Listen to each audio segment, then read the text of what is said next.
Bismillahirrohmanirrohim. Savol beribdilar. Hojatga kirganda bosh kiyim kiyib kirishlik kerakmi yoki bu ish sobit bo'lmaganmi? Bu to'g'risida Bayhaqiy o'zlarining sunanlarida Abu Nuaym Hilya kitobida Oysha radhiyallohu anhodan rivoyat keltirgan.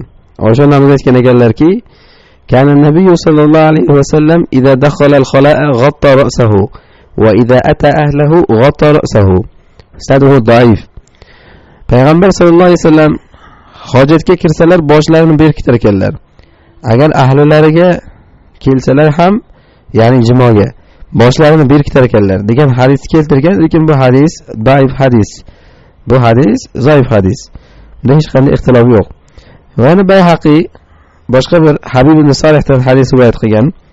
Payg'ambarimiz sallallohu alayhi vasallam hojatga kirsalar oyoq kiyim kiyib boshlarini berkitar ekanlar degan bu hadis ham zaif hadis. Hojatga kirganda boshni bekitishlik to'g'risida biror oyat yoki biror sahih hadis kelmagan. Ya'ni mana shuni qilsin, boshini bekitsin degan gap kelmagan. Bu ba'zi salaf solihlarning fe'llaridan kelgan.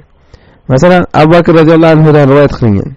Abu Bakr radhiyallohu anhu odamlarga xutba qilayotganda aytgan ekanlar: "Ey musulmonlar jamoasi, Allohdan hayo qilinglar" degan. Nafsim qo'lda bo'lgan zotga qasamki, men ochiq joyda, bo'sh joyni, osmon ochiq bo'lgan joyda, ya'ni bir uyning ichida bo'lmasa ham, bir sahrodek joyda qozo hojatga borsam ham boshimni berkitib boraman.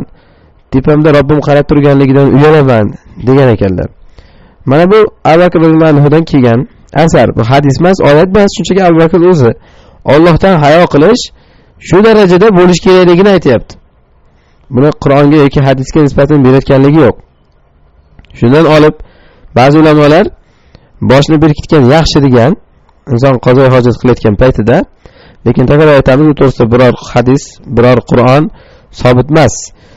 Salaf solihlar qilganda Allohdan hayosi qattiqligidan qilgan. Lekin ba'zi odamlar hozir hojatxonaga bosh kiyim kiyib kirgin deb janjal qiladi va bosh kiyim kiyib kirmagan odamni malomat qiladi, lekin o'zi Alloh taolodan zarracha hayo qilmaydi. Xilvatda qolsa xohlagan ishini qiladi, xohlagan ma'siyatini qiladi.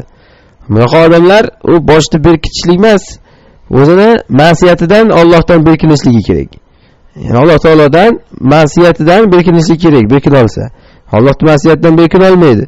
Shuning uchun inson bu narsalarga himmatini sarflagandan ko'ra, shu narsalarda Allohdan hayo qilish kerak ekan deb olib, bosh kiyim kiyish kerak ekan degandan ko'ra, ma'siyat paytida Allohdan hayo qilishlik kerak.